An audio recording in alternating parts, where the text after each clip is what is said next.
Circulatory system animals में अगर पाया जाएगा तो दो तरह का हो सकता है, ओपन सर्कुलेटरी सिस्टम और क्लोज्ड सर्कुलेटरी सिस्टम। जो ओपन सर्कुलेटरी सिस्टम होगा उसमें कैपिलरीज नहीं होते हैं, ठीक है। हार्ट से ब्लड पंप होगा, मान लो आर्टरी में गया और आर्टरी से सीधे ब्लड बाहर निकल आता है, ठीक है, और टिश्यूज में सीधे इंटर कर जाता है, तो टिश्यू सेल्स डायरेक्ट ब्लड के कांटेक्ट में आ जाती हैं। यानी कि सेल्स का ब्लड से लेन देन डायरेक्ट होता है, क्योंकि सेल के चारों तरफ क्या है, ब्लड है, ठीक है। तो ऐसा क्यों होता है? क्योंकि कैपिलरीज नहीं है। हार्ट ने ब्लड पंप किया, ब्लड सीधे आर्टरी से बाहर आ गया टिश्यू सेल्स के बीच में। यानी कि आप कह सकते हैं कि जनरली जो टर्म तुम लोग यूज करते हो ना कि टिश्यूज में सेल के बाहर इंटरसेलुलर स्पेस होता है, इंटरसेलुलर फ्लूइड होता है, जिसको टिश्यू फ्लूइड बोलते हैं, वो नहीं होता यहां पर, क्योंकि यहां तो ब्लड है चारों तरफ सेल के। तो ये हो गया ओपन सर्कुलेटरी सिस्टम।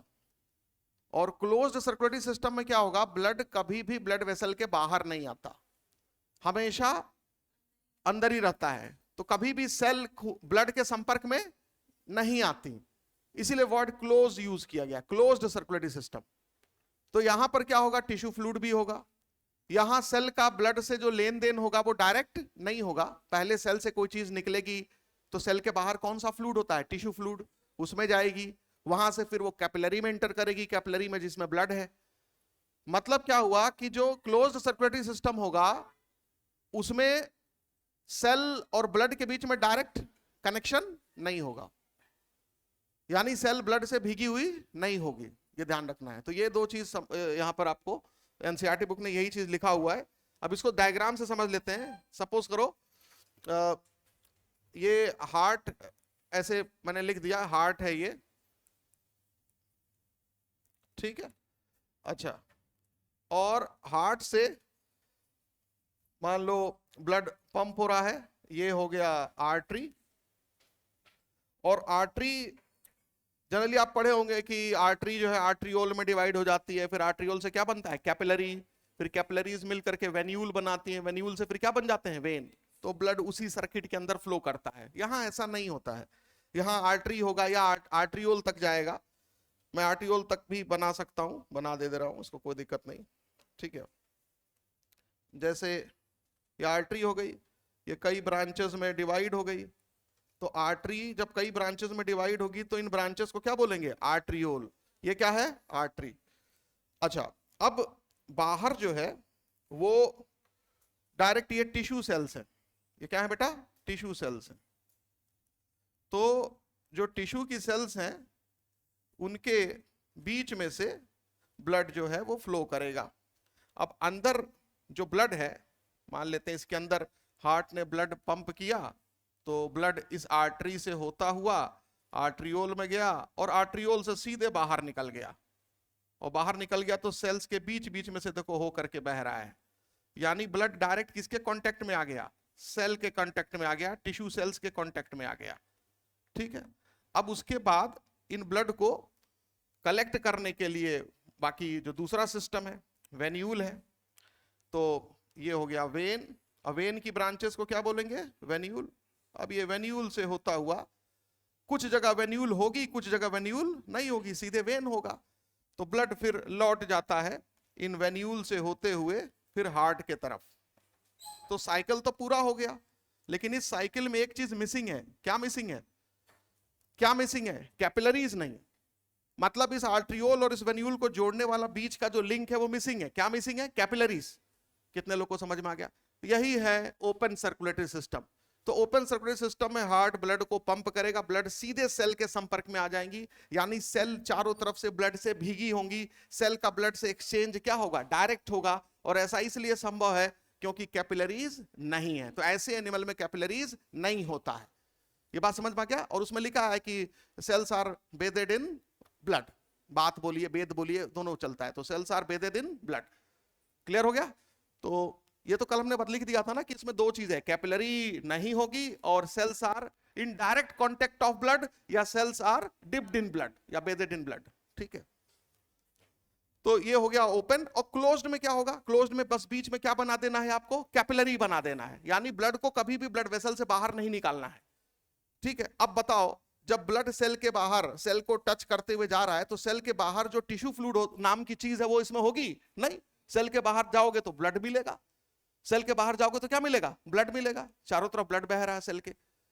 ठीक है, तो यहां पर सेल और ब्लड के बीच में डायरेक्ट एक्सचेंज होगा। तो बहुत सारे डिफरेंसेस तुम यहां पर सोच सकते हो। क्लोज्ड सर्कुलेटरी सिस्टम में देखो क्या होगा, जो क्लोज सर्कुलेटरी सिस्टम होगा वहां भी कुछ ऐसा ही चीज है, बस थोड़ा सा डिफरेंस क्या आएगा वो देख लो।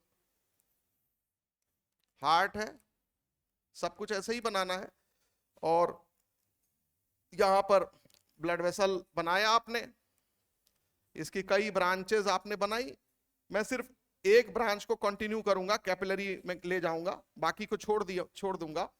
अब देखो, अब ये क्या है ना, ये कैपिलरीज है। ये क्या है बेटा? कैपिलरीज। तो ये पतले फाइन ट्यूब्स हैं, इनको क्या बोलेंगे? कैपिलरीज। और फिर इसी तरह से कैपिलरीज सारी आपस में मिल करके क्या बना लेंगी? वेन्यूल बना लेंगी। ठीक है, अब कैपिलरी सारी आपस में मिल करके वेन्यूल बना लेंगी। ऐसे दूसरे जगह की कैपिलरीज आपस में मिलकर दूसरे जगह की वेन्यूल बना लेंगी। तो मैंने उस तरफ का कैपिलरी नहीं बनाया, इसका कैपिलरी नहीं बनाया, और सीधे उसको वेन में डाल के वापस हार्ट में पहुंचा दिया। तो अब यहां पर जब तुम सेल को देखोगे तो यहां पर सेल ये सब है, तो देख रहे हो, तो यहां पर टिश्यूज के अंदर से कैपिलरीज गुजर रही हैं। क्या गुजर रही हैं? कैपिलरीज। कैपिलरीज बोले तो बहुत पतली ब्लड वेसल्स होती हैं, बहुत फाइन ब्लड वेसल्स होती हैं। तो यहां पर सेल और ब्लड के बीच में डायरेक्ट कांटेक्ट नहीं है, because of that tube, fine tube called capillaries.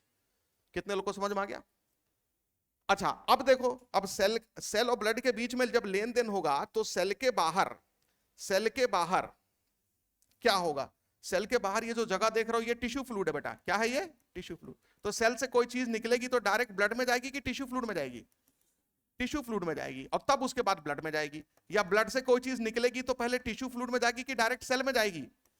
Tissue fluid में। यानी कि यहां पर टिश्यू फ्लूइड एक मीडियम का काम कर रहा है कि नहीं कर रहा है? कर रहा है। तो इसका मतलब जिनमें क्लोज्ड सर्कुलेटरी सिस्टम होगा उसमें जो लेन देन होगा सेल का, ब्लड और सेल के बीच में, वो वाया टिश्यू फ्लूइड होगा। किसके माध्यम से होगा? टिश्यू। तो टिश्यू फ्लूइड होगा, यहां टिश्यू फ्लूइड नहीं है। यहां कैपिलरी होगा, यहां कैपिलरी नहीं है। यहां सेल ब्लड के डायरेक्ट कांटेक्ट में नहीं है, यहां पर सेल ब्लड के डायरेक्ट कांटेक्ट में है। ये बात क्लियर हो गई? ये बात सही हो गई? ठीक, क्लियर हुआ? चलिए, तो यहां पर आप ये ध्यान रखेंगे। कितने लोग अच्छे समझ में आ गया? अब इसको वही कुछ डिफरेंसेस है उसको लिख लो, कुछ डिफरेंसेस है उसको लिख लीजिए। इसमें लिखोगे क्लोज्ड में क्या क्या लिखना है, इसमें लिख लोगे कैपिलरीज के वजह से सब हो रहा है, तो capillaries present, tissue fluid present, tissue fluid भी होगा, वो सब लिंक है। और cells are not in direct contact of blood, direct contact of blood, contact of blood. ठीक है, an exchange occurs through tissue fluid. Exchange किसके जरिए होता है? Tissue fluid. And exchange of materials, exchange of materials occurs through tissue fluid, through tissue fluid। अच्छा, आप बताओ, इसी में प्रेशर भी मेंटेन रहेगा। भाई हार्ट ने ब्लड पंप किया, ये वाला वेसल मोटा है कि नहीं? उसके आगे जाएगा तो ये वेसल क्या हो गया? पतला, और उसके और आगे गया तो वेसल और पतला। तो यानी यहां पर ब्लड प्रेशर बढ़ेगा कि नहीं बढ़ेगा? आगे की ट्यूब पतली होती जाएगी तो पीछे वाली जो सबसे पहली वाली ट्यूब है उसमें प्रेशर बढ़ेगा कि नहीं? तो हाई ब्लड प्रेशर के साथ ब्लड फ्लो करता है जिनमें क्लोज्ड सर्कुलेटरी सिस्टम होता है। तो ब्लड प्रेशर जब इनका नापा जाएगा तो आर्टरी में तो हमेशा हाई रहेगा। यहां जब ब्लड प्रेशर नापोगे तो आगे तो कट गया है, सारा बह गया ब्लड, तो प्रेशर यहां मेंटेन रहेगा। किसी ट्यूब को, पाइप को काट दो, लिक्विड बह जाएगा तो मेंटेन रहेगा प्रेशर। तो लो ब्लड प्रेशर होगा ऐसे एनिमल का जिसमें closed circulatory system, open circulatory system होगा, और हाई ब्लड प्रेशर होगा ऐसे एनिमल का जिसमें क्लोज सर्कुलेटरी सिस्टम होगा। तो ब्लड प्रेशर इज हाई, तो इसमें क्या होगा, ब्लड प्रेशर जो होगा वो हाई होगा, क्योंकि हमेशा ट्यूब में ही बह रहा है ब्लड, और हर आगे आने वाली ट्यूब क्या होती जा रही है, सक्रिय होती जा रही है टिश्यू तक। प्रेशर नापते हैं आर्टरीज में, वेन में नहीं नापते, क्योंकि वेन में तो टिश्यू से धीरे धीरे ब्लड आता है, इसलिए वेन्स में ब्लड जो है लो प्रेशर से बहता है, आर्टरी में ब्लड हाई प्रेशर से, क्योंकि आर्टरी में ब्लड ढकेला जाता है, वेन में ब्लड ढकेला नहीं जाता, वेन से ब्लड लिया जाता है। तो प्रेशर आप किस में मेजर करते हो, आर्टरी में करते हो। कितने लोगों को समझ में आ गया ये चीज? तो और यही चीज जब यहां लिख दोगे इसमें, तो यहां मेंशन कर दो, ठीक, यहां लिख लो। इसमें क्या लिखोगे, ब्लड प्रेशर क्या होगा, लो होगा, ब्लड प्रेशर लो होगा, कैपिलरीज एब्सेंट, कैपिलरीज जो होंगे वो नहीं होंगे, और जब कैपिलरीज नहीं होंगे तो टिश्यू फ्लूइड भी नहीं होगा, टिश्यू फ्लूइड भी नहीं होगा। अच्छा, उसके बाद cells are directly bathed in blood, cells are bath in blood, blood से भीगी रहेंगी, तो direct exchange, so direct exchange होगा यहां ब्लड और सेल्स के बीच में, so direct exchange of materials, तो मटेरियल्स का डायरेक्ट एक्सचेंज होगा। अच्छे से समझ में आ गया? तो ये हो गया सर्कुलेटरी सिस्टम में क्लोज्ड और ओपन सर्कुलेटरी सिस्टम का मतलब क्या होता है। अब आपको बताना है कि कौन कौन से फाइलम में ओपन सर्कुलेटरी सिस्टम होता है, कौन कौन से फाइलम में क्लोज्ड सर्कुलेटरी सिस्टम होता है। तो आप मेंशन कर लेना, सर्कुलेटरी सिस्टम पाया कहां से जाता है, शुरुआत कहां से होती है, किस फाइलम से, एनिलिडा से, और उसमें क्लोज्ड सर्कुलेटरी सिस्टम होता है। क्या होता है, क्लोज्ड। तो लिख लें आप, एनिलिडा में क्लोज्ड सर्कुलेटरी सिस्टम होगा, एनिलिडा में क्लोज्ड सर्कुलेटरी सिस्टम होगा। दूसरा आप लिख लें, एनिलिडा हो गया, उसके बाद ये बताओ किस में होगा, आर्थ्रोपोड में ओपन होता है। कॉर्डेटा से पहले हेमी कॉर्डेटा होता है, उसमें देखो ओपन होता है कि क्लोज्ड, अगर याद हो तो ओपन होता है, याद है ना, पलट के देख भी लो एक बार भाई, बगल में 2-3 पन्ना पलटना है, हेमी कॉर्डेटा में पलट के देखो ओपन है कि क्लोज्ड, ये 3 ही 4 आपको याद रखना है। आर्थ्रोपोडा में ओपन है, मोलस्का में ओपन है, और हेमी कॉर्डेटा में क्या लिखा, सर्कुलेटरी सिस्टम ओपन क्लोज्ड, क्या लिखा है, ओपन, तो वो हो गया। तो ओपन में 3 सीधे सीधे दिख रहे हैं। और इकाइनोडर्मेटा में मजेदार चीज है, इकाइनोडर्मेटा में तो कहीं लिखा ही नहीं है सर्कुलेटरी सिस्टम होता है कि नहीं उस टेक्स्ट में, लेकिन जब पीछे एक टेबल दिया होगा, टेबल देखो पलट के, उसमें लिखा सर्कुलेटरी सिस्टम प्रेजेंट, लिखा कि नहीं लिखा है। एनसीईआरटी बुक नहीं सब लोग रखे हो क्या जी, तो रखा करो एनसीईआरटी बुक, है ना, एनसीईआरटी बुक तो खोल के रखना पड़ेगा ना, तभी तो याद रहेगा कि जहां तकवाए हैं, तकवाने को मतलब समझते हो, ताके हो मतलब देखे हो, तभी तो याद रहेगा। तो सर्कुलेटरी सिस्टम इकाइनोडर्मेटा में होता है कि नहीं होता, पहले इसकी बात कर लेते हैं। जब तुम थ्योरी पढ़ोगे, जहां उस फाइलम का डिटेल में जिक्र है, वहां कहीं नहीं लिखा कि सर्कुलेटरी सिस्टम का जिक्र ही नहीं किया, होता है नहीं होता है। लेकिन जब टेबल में जाओगे तो वहां क्या लिखा है, सर्कुलेटरी सिस्टम। अब जब प्रेजेंट तो फिर बता नहीं रहा, जब प्रेजेंट टेबल में लिखा है तो वहां लिख ही नहीं रहा कि ओपन है कि क्लोज्ड है। एक्चुअली वहां सर्कुलेटरी सिस्टम के जगह पर पेरीहीमल सिस्टम पाया जाता है, सर्कुलेटरी सिस्टम नहीं होता, इसीलिए वहां उसमें जिक्र नहीं किया है, उसका काम कोई और कर लेता है। समझ में आया? तो ये, लेकिन अब एनसीईआरटी बुक में टेबल में लिखा है तो हम भी बोल देंगे हाँ होता है, इसीलिए उसका जिक्र नहीं है कि ओपन है कि क्लोज्ड। जब भाई होगा ही नहीं तो ओपन और क्लोज्ड क्या बताएंगे, और ब्लड वेसल होती नहीं है, और जब ब्लड वेसल दिखेगी ही नहीं कोई कैपिलरी, तो क्या मानना पड़ेगा, ओपन, क्या मानना पड़ेगा, ओपन। अब देखो मुझे पता है, डिटेल में पता है, अंदर सब मुझे दिखाई दे रहा है स्टारफिश के, कहीं ब्लड वेसल नहीं है, ब्लड ही नहीं है तो ब्लड वेसल कहां से होगा। अब वो लिख दिया सर्कुलेटरी सिस्टम है, तो फिर हमको चूज करना है कि ओपन बोले कि क्लोज्ड बोले, तो क्या बोलोगे, ओपन। नहीं समझे, एक लॉजिकल उस कंक्लूजन पर आ रहे, नहीं तो होता नहीं है, वहां पेरीहीमल सिस्टम होता है। चलो बहरहाल जो लिखा उसको देख लेते हैं। तो सर्कुलेटरी सिस्टम क्लोज्ड में एक तो एनिलिडा हो गया, और दूसरा क्या होगा, कॉर्डेटा, कॉर्डेटा। पूरे फाइलम की बात कर रहे हैं, एक आध एक्सेप्शन होंगे वो उनकी इशू, उनकी मतलब बात में नहीं कर रहा, एनिलिडा। और अब आपको बता दें, एक्सेप्शन हर जगह मिलेगा आपको एनिमल किंगडम में। अब कॉर्डेटा में भी सारे कॉर्डेट में क्या होता है, क्लोज्ड नहीं होता, लेकिन अब एनसीईआरटी बुक क्लोज्ड लिख रही है तो ठीक है, क्लोज्ड बोलेंगे, जनरली क्लोज्ड बोलेंगे। एक आध उसमें ऐसे, यूरो कॉर्डेटा का नाम सुना है?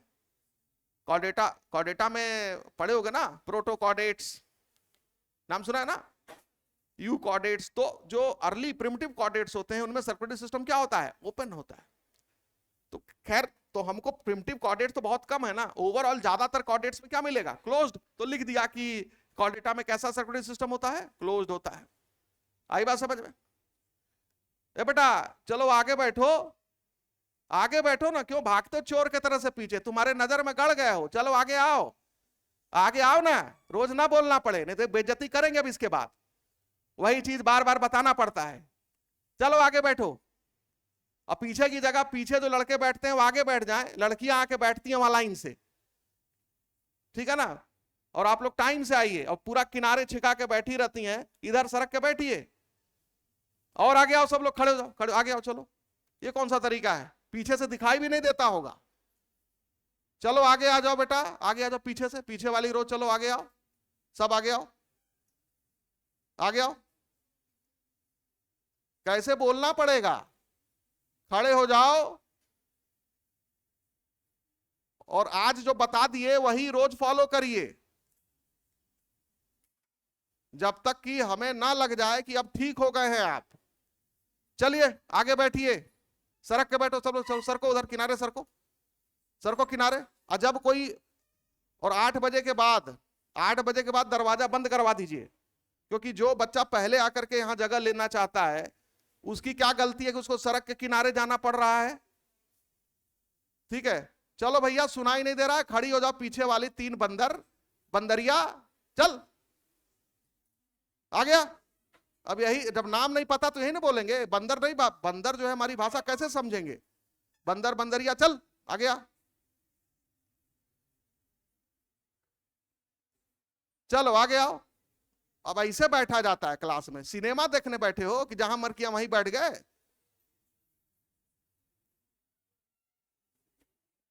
बीच बीच में जगह नहीं छूटनी चाहिए, पूरा बैठना, लाइन से आप बैठिए, ठीक है। ये हुआ ना, अब ऐसे बैठिए लाइन से, पता चल रहा है पूरा खाली, उधर कोने में एक भीड़ बैठी हुई है, एक दूसरे गोद में बैठे हैं सब, जगह मतलब है ही नहीं है, जैसे है? जगह कंजूसी है।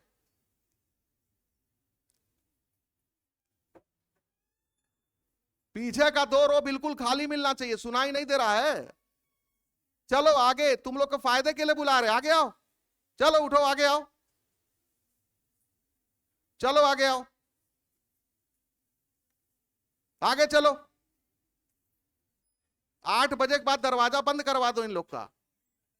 हाँ, लटक जाएंगे बिल्कुल, 8 बजे दरवाजा बंद करो इन लोग का, ठीक है।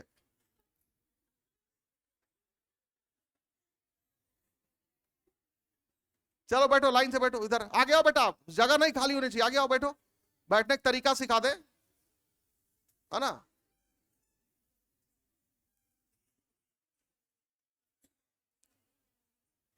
पीछे वाली रो छोड़ दो।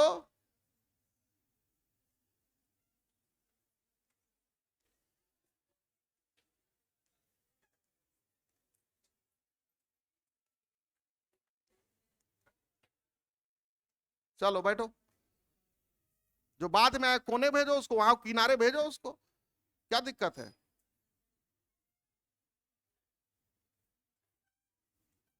और देखो, आज हम बता दिए ऐसे ही बैठना है।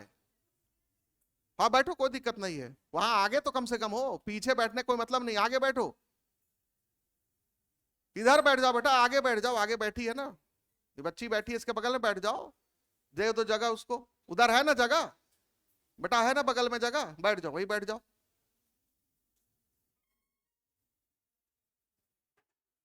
चलो, तो जो क्लोज सर्कुलेटरी सिस्टम होगा, एनिलिडा है, कॉर्डेटा है, और बेसिकली ये दो जो फाइलम है, यहां क्लोज सर्कुलेटरी सिस्टम आपको मिलेगा।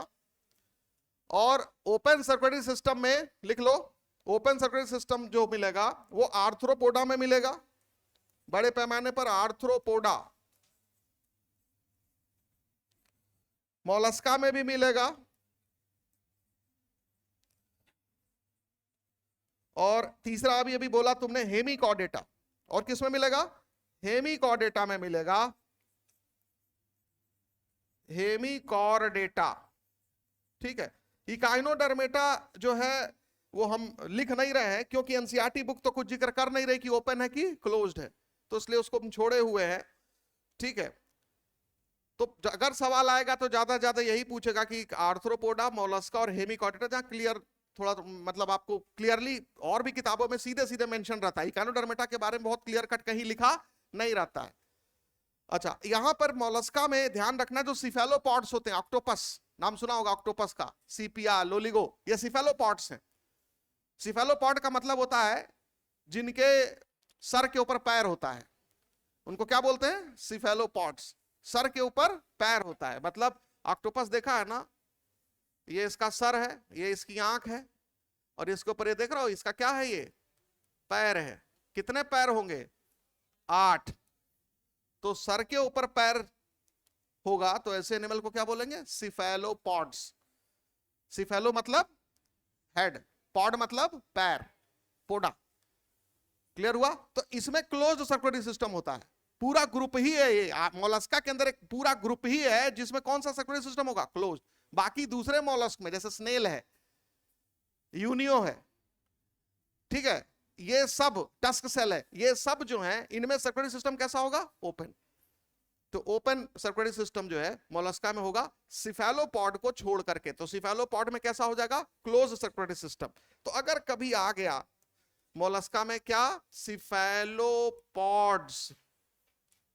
सिफेलोपॉड्स ये मोलस्का का एक ग्रुप है। मोलस्का फाइलम मोलस्का का एक क्लास है, अ क्लास। आपको मालूम है ना, कई फाइलम कई क्लास में डिवाइडेड होता है, तो मोलस्का का एक क्लास है सिफेलोपोडा। तो सिफेलोपोडा में कैसा सर्कुलेटरी सिस्टम होता है? क्लोज्ड होता है। नहीं पूछेगा तो इन जनरल बोलोगे मोलस्का में कैसा सर्कुलेटरी सिस्टम होगा? ओपन होगा। कितने लोग को समझ में आ गया ये चीज? एस्के हेलमिंथीज में सर्कुलेटरी सिस्टम होता नहीं है, एस्के हेलमिंथीज में सर्कुलेटरी सिस्टम नहीं होता, कल बता चुके थे। इकाइनोडर्मेटा में विवाद है, होता है नहीं होता है, तो वो 2 फाइलम निकल गए। और एस्के हेलमिंथीज से पहले का जो फाइलम है, माने क्या बोलोगे, पोरीफेरा, सीलेंट्रेटा, टीनोफोरा, प्लेटिहेलमिंथीज, इसमें भी सर्कुलेटरी सिस्टम नहीं होता। तो सारे फाइलम का जिक्र हो गया। 11 फाइलम में से मतलब 2 और ये 3 फाइलम, और एक इकाइनोडर्मेटा भी ले लो, 4 फाइलम, 3 1 2 5 1 6 फाइलम। ठीक है, तो ये ध्यान रखना सर्कुलेटरी सिस्टम के बारे में। अब इसके बाद नेक्स्ट जो बेसिस ऑफ क्लासिफिकेशन है, नेक्स्ट बेसिस ऑफ क्लासिफिकेशन है वो है सीलोम, या सीलोम नहीं, सिमेट्री करते हैं पहले। Body symmetry, body symmetry. देखो, जब हम एनिमल को क्लासिफाई करते हैं तो वहां उसके बॉडी की सिमेट्री देखते हैं। अच्छा, सिमेट्री देखने के लिए सिमेट्री में सिर्फ बाहर का फीचर देखा जाता है, अंदर का फीचर नहीं देखा जाता। तो सिमेट्री में मॉर्फोलॉजी देखी जाती है। क्या देखी जाती है? मॉर्फोलॉजी। अब जैसे हम अपने बॉडी को इमेजिनरी प्लेन से अगर हम बीच से ऐसे काटे तो हमारा बॉडी 2 इक्वल लेटरल हाफ में डिवाइड हो जाएगा। इधर वाले इधर half, left and right side जो हमारा होगा वो इक्वल जो है वो माना जाएगा। लेकिन अब अंदर जाओगे तो हार्ट तो एक ही है, एक साइड में टिल्टेड है, लीवर तो एक ही है, वो इस साइड में है। ठीक है, तो आप देखोगे कि जब सेंटर से काटेंगे तो लीवर का कुछ पोर्शन इधर आएगा, ज्यादा पोर्शन इधर आएगा, हार्ट का ज्यादा पोर्शन इधर आएगा, कुछ पोर्शन इधर आएगा, या बहुत ही थोड़ा पोर्शन आएगा। तो अंदर नहीं देखा जाता, कहां देखना है? बाहर देखना है। तो सिमेट्री को ऑब्जर्व करने के लिए एक्सटर्नल फीचर ही देखे जाते हैं। ठीक है, तो मॉर्फोलॉजी इज सीन, मॉर्फोलॉजी या एक्सटर्नल फीचर, एक्सटर्नल कैरेक्टर्स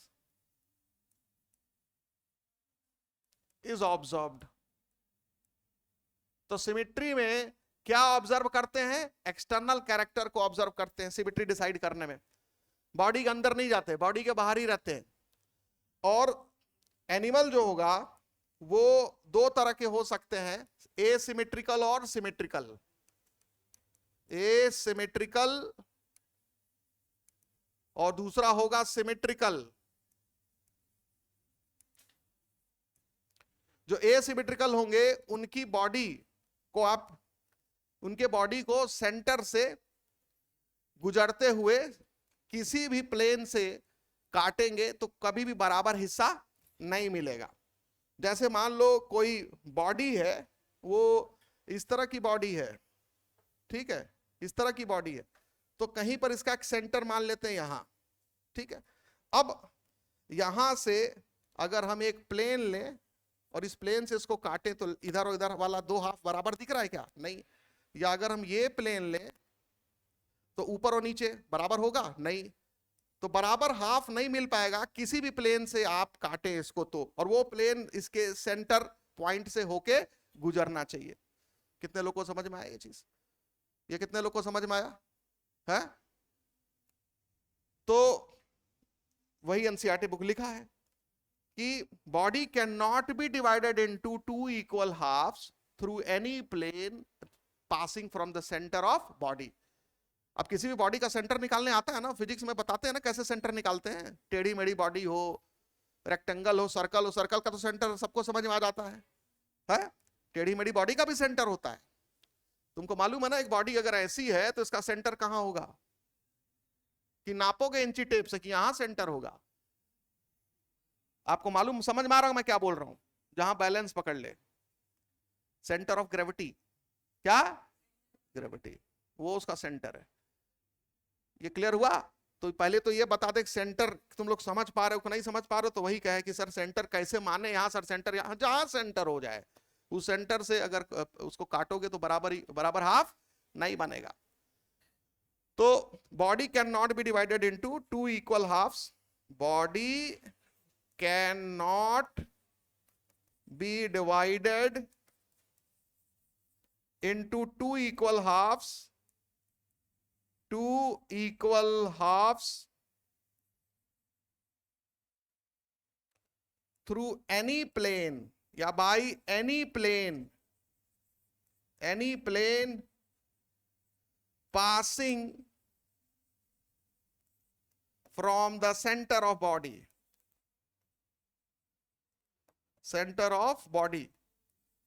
यानी बॉडी के सेंटर से अगर कोई, वो प्लेन इमेजिनरी प्लेन की बात हो रही है, ठीक है। बॉडी को आप दो बराबर हिस्से में डिवाइड नहीं कर सकते किसी भी प्लेन से जो बॉडी के सेंटर से गुजर रहा है। और इसका एग्जांपल हो गया मोस्ट स्पंजेस। क्या हो गया? Most sponges. तो इसका एग्जांपल एनसीईआरटी बुक लिख रही है, स्पंजेस लिख रही है, लेकिन आगे जाकर के मोस्ट स्पंजेस हो जा रहा है। तो most sponges, Porifera phylum. Sponges किस फाइलम से बिलोंग करते हैं? पोरीफेरा। तो पोरीफेरा फाइलम जो है वो एसिमेट्रिकल फाइलम है, और उसमें भी सारे स्पंजेस नहीं, कुछ रेडियल सिमेट्री दिखाते हैं। तो ज्यादातर जो है, ज्यादातर स्पंजेस जो होंगे वो एसिमेट्रिकल होंगे। ये बात समझ में आ गई? अच्छा, अब कुछ एनिमल क्या होते हैं? सिमेट्रिकल होते हैं। अब सिमेट्रिकल होंगे तो दो तरह की सिमेट्री उसमें देखी जाएगी, रेडियल सिमेट्री और बायलैटरल सिमेट्री। अच्छा, सिमेट्रिकल एनिमल का मतलब क्या है? बॉडी जो है उनकी इक्वल हाफ में डिवाइड हो सकती है, डिवाइड हो सकती है। और वो इसीलिए डिवाइड हो सकती है कि उनमें जो एक्सटर्नल ऑर्गन्स हैं उनका बैलेंस डिस्ट्रीब्यूशन है। क्या है? Balance distribution of external body parts. The animals who have balance distribution of external body parts are called symmetrical animals. अगर तुमसे कहा जाए काटना और पीटना छोड़ दो और एक डेफिनेशन दो कि सिमेट्रिकल एनिमल किसको कहेंगे, तो बोलोगे सिमेट्रिकल एनिमल वो एनिमल होगा जिसके एक्सटर्नल बॉडी पार्ट का कैसा डिस्ट्रीब्यूशन होगा? Balance distribution. बैलेंस डिस्ट्रीब्यूशन का मतलब क्या हो गया? कि सेंटर पॉइंट से इधर जो ऑर्गन है जहां पर, ऐसे ही इधर वाला भी ऑर्गन तो नहीं दूरी पर हो, तो क्या बोलेंगे? बैलेंस। ये मतलब लॉजिकल डेफिनेशन होता है। तो बहरहाल वो सब छोड़ो, लिखो सिमेट्रिकल एनिमल दो तरह के होते हैं, रेडियल सिमेट्री दिखाने वाले और बाइलेटरल सिमेट्री दिखाने वाले। बाइलेटरल सिमेट्री दिखाने वाले, ठीक है। तो रेडियल सिमेट्री दिखाने वाले जो एनिमल्स होंगे उनकी बॉडी का शेप ऐसा होगा कि आप किसी भी प्लेन से अगर उनके बॉडी को काटे और वो प्लेन उनके बॉडी के सेंटर से गुजर रहा है तो हमेशा क्या बनेगा? इक्वल हाफ बनेगा। जैसे मान लो उनकी बॉडी जो है अगर स्फेरिकल है, उनकी बॉडी अगर डिस्क जैसी है, कैसी है? डिस्क जैसी है। अगर उनकी बॉडी सिलिंड्रिकल है, हाइड्रा की बॉडी कैसी होती है, सिलिंड्रिकल है, तो आप सिलेंडर को आप इसके जो लॉन्ग एक्सिस है उसके उस लॉन्ग मतलब सेंट्रल एक्सिस ले लो, उससे अगर काटोगे तो इक्वल हाफ मिलेगा। जैसे पहले इसको देख लेते हैं, इसकी बॉडी को ऐसे काटो तो भी बराबर हाफ, ऐसे काटो तो भी बराबर हाफ, ऐसे काटो तो भी, ऐसे काटो तो भी। तो कोई भी प्लेन जो है इसके बॉडी को दो बराबर हिस्से में बांट रहा है कि नहीं बांट रहा है। फुटबॉल ले लो, सेंटर से काटो तो बराबर आपको, चाहे ऐसे काटो ऐसे काटो ऐसे काटो, आपको बराबर हिस्सा मिलेगा। ऐसे ही ये डिस्क है, डिस्क को आप मान लो सेंटर ये है, आप ऐसे काटो ऐसे काटो ऐसे काटो ऐसे काटो, आपको हमेशा क्या मिलेगा, बराबर हाफ मिलेगा। ऐसे ही बॉडी अगर सिलिंड्रिकल है तो उसमें भी कोई भी प्लेन आप लीजिए, कितने लोगों को समझ में आ गया, ये बराबर हाफ मिलेगा कि नहीं मिलेगा, मिलेगा। तो जब एनिमल की बॉडी कुछ इस तरह की होगी, सिलिंड्रिकल होगी, स्फेरिकल होगी, डिस्क लाइक होगी ओवरऑल, तो उनमें कौन सी सिमेट्री पाई जाएगी, रेडियल सिमेट्री पाई जाएगी। यानी body can be divided into two equal half through any plane passing from the central axis या सेंटर ऑफ द बॉडी। तो लिख लो रेडियल सिमेट्री में क्या होगा, body can be divided into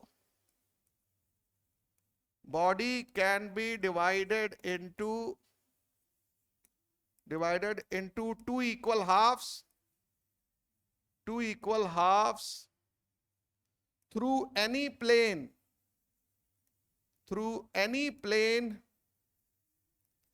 मैंने लिख दिया, passing from the center of body, passing from the center of body,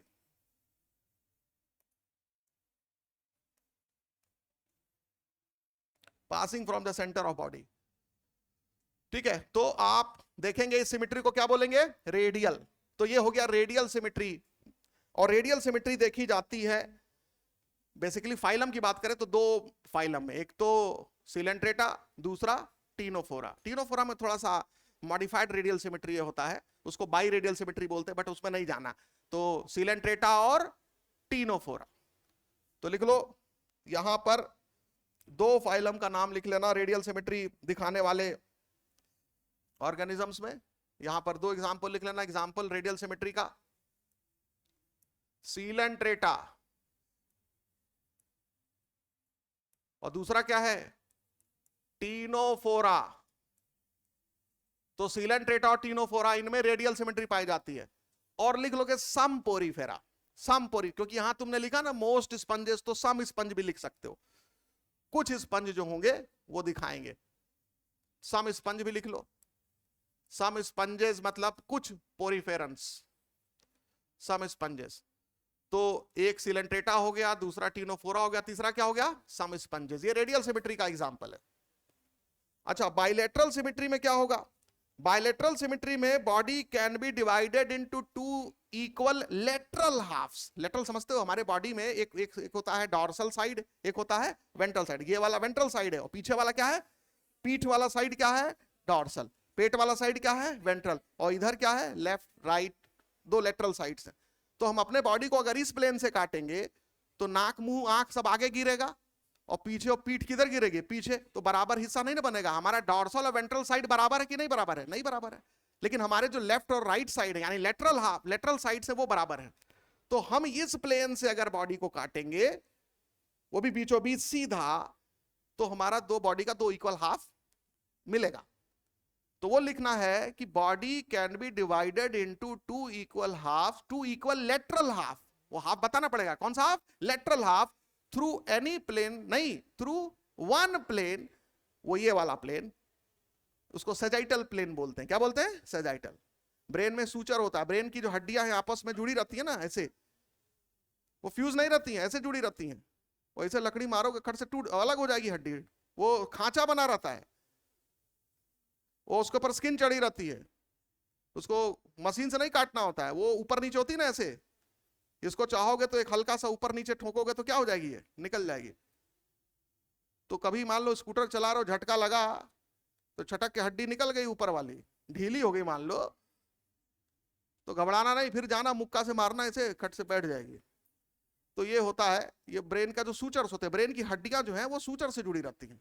तो डॉक्टर जब सर्जरी करेगा तो वो उनको काटता नहीं है, क्या करेगा, वो हथौड़ी और थोड़ी वो रहता ना काटी जैसा मोटा सा, वो छिन्नी जैसा, वो हल्का सा ठोकेगा, ऊपर नीचे होंगे और फिर निकाल लेगा कट, ये ऐसा हड्डी निकल गया जिसमें ये सूचर बना हुआ है, ठीक है, इस तरह से। तो ये ध्यान रखना कि वही चीज उसको, तो हमारे मुंह से एक शब्द निकला है सजाइटल, क्या निकला बेटा? सजाइटल सेक्शन निकला।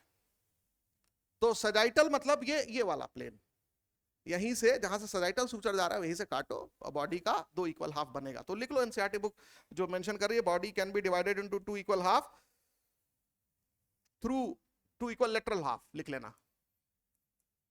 Body can be divided into 2 equal के साथ लेटरल वर्ड लगा देना, लेटरल हाफ्स थ्रू कितने plane? Through 1 plane passing from the centre of body, from the centre of body. आज प्लांट किंगडम का दूसरा वाला पार्ट मिल जाएगा। टोटल 450 क्वेश्चन है, ठीक है। अभी 258 तक दिया गया था आपको, कितना दिया था? 258, 259 से लेकर के लगभग 450 क्वेश्चन तक है। तो ये हो गया। अब इसका सेल डिवीजन का मिलेगा, किसका मिलेगा? सेल डिवीजन का। सेल डिवीजन खत्म हो गया ना, सेल साइकिल सेल डिवीजन खत्म हो गया ना, ठीक। अब देखो, तो बाइलेटरल सिमेट्री कितने लोग को समझ में आ गई? और अगर इसका कोई चित्र तुम्हारे दिमाग में रखना है, अपने दिमाग में तुमको, तो एक ऐसा कुछ भी बना लो, जैसे कोई भी बॉडी ऐसे ही बना लो, इंसान कोई ऐसे कार्टून जैसा बना लो, ऐसे बना लो, ठीक है। और इसको बराबर हिस्से में बांटना है, तो ये वाला प्लेन ले लो। ये प्लेन जो है बॉडी को 2 लेटरल हाफ में क्या करेगा? डिवाइड कर देगा। तो ऐसी सिमेट्री, उसमें चित्र दिया होगा एनसीईआरटी बुक में, उसमें एक हाइड्रा का चित्र बनाया होगा, एक क्रैब का चित्र बनाया होगा, देखो तो वो चित्र बना के भी पूछ देगा कि कौन सी सिमेट्री दिखा रहा है। क्रैब में कौन सी सिमेट्री होगी? Bilateral symmetry. हाइड्रा में कौन सी सिमेट्री होगी? Radial symmetry. तो देखने से पता चल जा रहा है। कितने लोग को समझ में आ गया बेटा? अब एग्जाम्पल लिख लो। बाइलेटरल सिमेट्री जो है वो कौन कौन सा फाइलम दिखाता है? तो बाइलेटरल सिमेट्री लिख लीजिए। बाइलेटरल सिमेट्री दिखाएगा, कहां से मिलेगा बाइलेटरल सिमेट्री? प्लैटीहेल्मिन्थेस से। कहां से मिलेगा? प्लैटीहेल्मिन्थेस। तो प्लैटीहेल्मिन्थेस लिख लेना, प्लैटीहेल्मिन्थेस लिख लेना बेटा। एक रेडियल सिमेट्री में एक और एग्जांपल मिलेगा, इकाइनोडर्मेटा। कहां मिलेगा? हालांकि उसका नाम इसलिए छोड़ दिया। और एसिमेट्रिकल में एक और एग्जांपल मिलेगा, मोलस्का में जो घोगा होता है, घोगा या घेगा बोलते हैं उसको, स्नेल। देखते हो उसका बॉडी ऐंठी रहती है, तो अगर काटोगे तो 2 बराबर हिस्सा स्नेल का नहीं मिलेगा। तो इसलिए मैंने अभी छोड़ा हुआ था। जो इकाइनोडर्मेटा है उसका लार्वा बाइलेटरल सिमेट्री दिखाता है, क्योंकि उसमें इनडायरेक्ट डेवलपमेंट होगा तो लार्वा पाया जाएगा। लेकिन जब वो एडल्ट में चेंज हो जाता है तो कैसी सिमेट्री हो जाती है? रेडियल। तो खैर एनसीईआरटी लिखा है तो लिख भी लो, मैं इसीलिए उसको बाद के लिए छोड़ा था, लेकिन लिख लो। रेडियल सिमेट्री में बेटा एक एग्जांपल क्या हो गया? सीलेंट्रेटा। रेडियल सिमेट्री का दूसरा एग्जांपल क्या हो गया? टीनोफोरा। रेडियल सिमेट्री का तीसरा एग्जांपल क्या हो गया? Some sponges. और चौथा एग्जांपल लिख लेना एडल्ट इकाइनोडर्म्स। क्या लिखोगे? Adult echinoderms. इकाइनोडर्म्स यानी फाइलम इकाइनोडर्मेटा दिखाएगा, फाइलम इकाइनोडर्मेटा दिखाएगा। जब अगर ऐसे पूछ देंगे फाइलम इकाइनोडर्मेटा में कौन सी सिमेट्री, तो बोल देना रेडियल, क्योंकि हम एडल्ट को ही ध्यान में रख के कोई चीज बताते हैं। हाँ, स्पेशली बोल दे उसका लार्वा कौन सी सिमेट्री दिखाएगा? Bilateral symmetry. तो अब हम इसलिए इकाइनोडर्मेटा बता दिए क्योंकि यहां पर हम बताएंगे। तो प्लैटीहेल्मिन्थेस हो गया बाइलेटरल सिमेट्री में। दूसरा क्या हो गया प्लैटीहेल्मिन्थेस के बाद? एस्केल्मिन्थेस हो गया। एस्केल्मिन्थेस हो गया। फिर क्या हो गया बेटा? एनिलिडा हो गया। एनिलिडा हो गया। आर्थ्रोपोडा हो गया। आर्थ्रोपोडा हो गया, ठीक है। मोलस्का हो गया बेटा, मोलस्का हो गया। और मोलस्का में एक ग्रुप होता है गैस्ट्रोपोडा, जिसके अंदर स्नेल आते हैं, वो आ जाएगा एसिमेट्रिकल में। तो एसिमेट्रिकल में आपने एक एग्जांपल ये लिखा, दूसरा लिख लोगे gastropods. Gastropods, a class of Mollusca.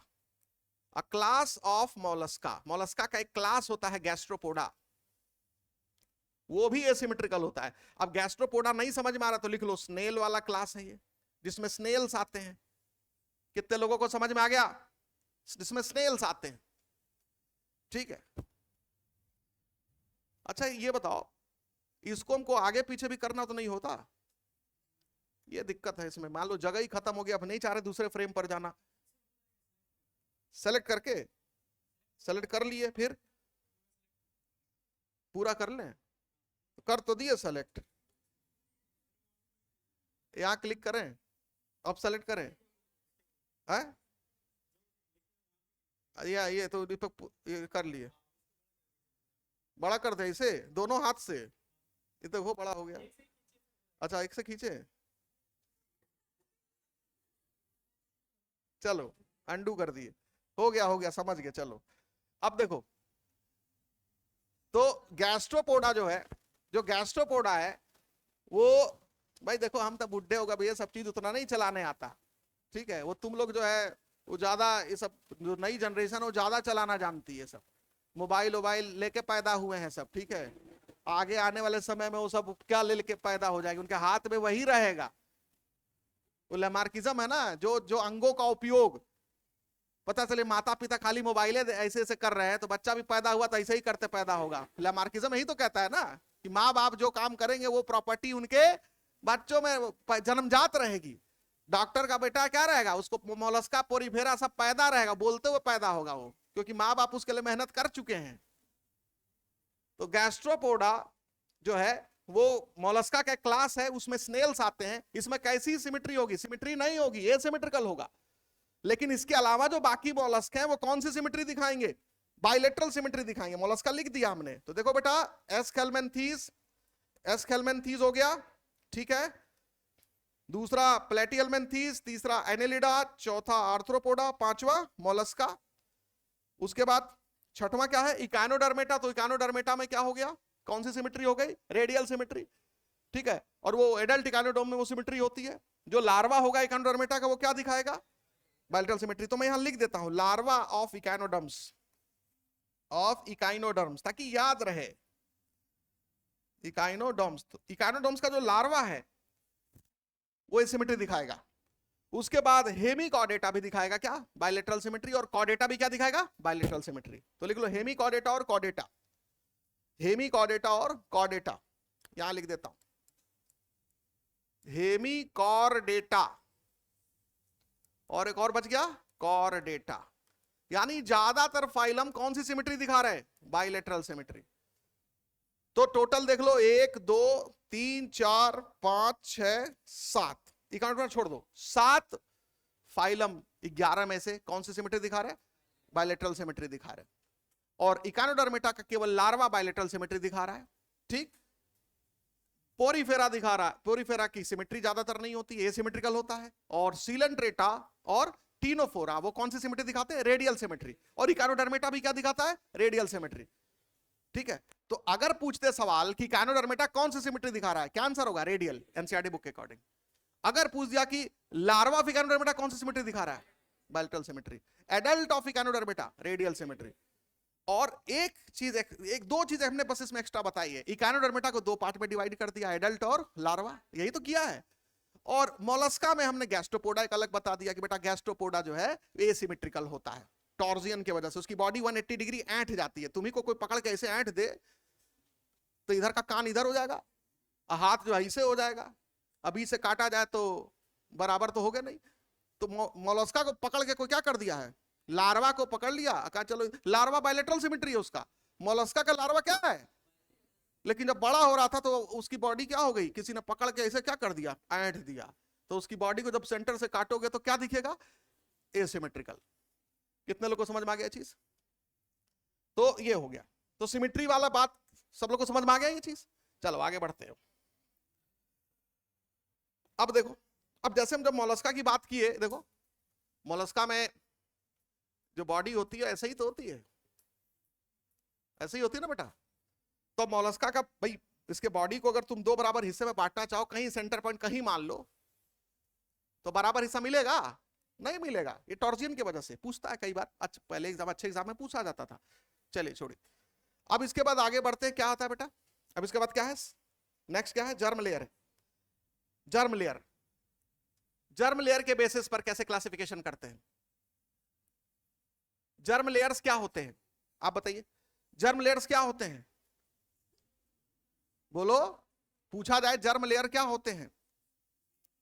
Embryonic development के दौरान एम्ब्रियो में बनने वाले टिश्यूज होते हैं, टिश्यू लेयर। पहला जो टिश्यू आपके बॉडी में बनता है, पहला टिश्यू जो आपके बॉडी में बनता है tissue layer, ectoderm, mesoderm, endoderm, यही 3 टिश्यू लेयर सबसे पहले बनते हैं और इन्हीं से बाद में बाकी सारे ऑर्गन्स बनते हैं। Epithelial, muscular tissue, nervous tissue. यानी एम्ब्रियो में मसल अभी नहीं बना ना, एम्ब्रियो में अभी नर्वस सिस्टम नहीं बना ना, एम्ब्रियो में हार्ट नहीं बना ना, एम्ब्रियो में हड्डी नहीं ना बना।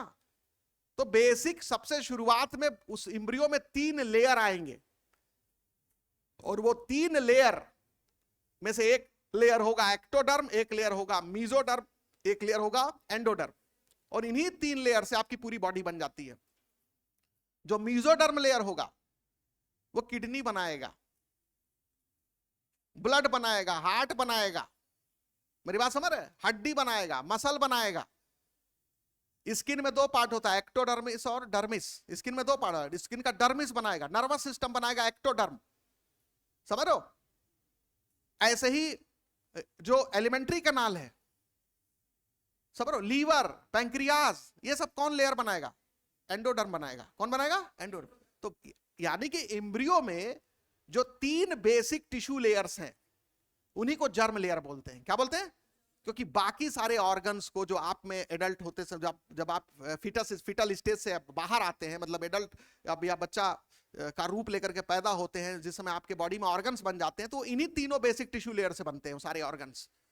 तो आपको क्या लिखना है कि जर्म लेयर जो होता है, जर्म लेयर्स क्या होते हैं?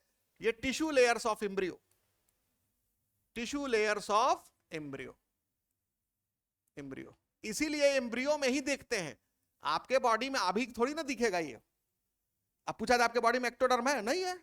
कब था? जब एम्ब्रियोनिक स्टेज में थे तब था, क्योंकि जो एक्टोडर्म था वो बदल चुका ना, स्किन में कन्वर्ट हो गया, ब्रेन में उसका कुछ हिस्सा ब्रेन बना लिया, स्पाइनल कॉर्ड बना लिया, कुछ हिस्सा रेटिना बना लिया, समझ रहे हो? तो इस तरह से आप ध्यान रखें कि जर्म लेयर केवल एम्ब्रियो में देखा जाता है, एडल्ट में नहीं देखा जाता। तो टिश्यू लेयर ऑफ एम्ब्रियो, इसीलिए एम्ब्रियोनिक डेवलपमेंट में लिखा कि ड्यूरिंग एम्ब्रियोनिक स्टेज ये पाया जाता है जर्म लेयर। कितने लोगों को समझ में आया? ये ध्यान रखना। अच्छा, अब जर्म लेयर कितने बनते हैं एम्ब्रियो में? तो जर्म लेयर लिख लेना, is present in embryo, is present in embryo, पहला चीज।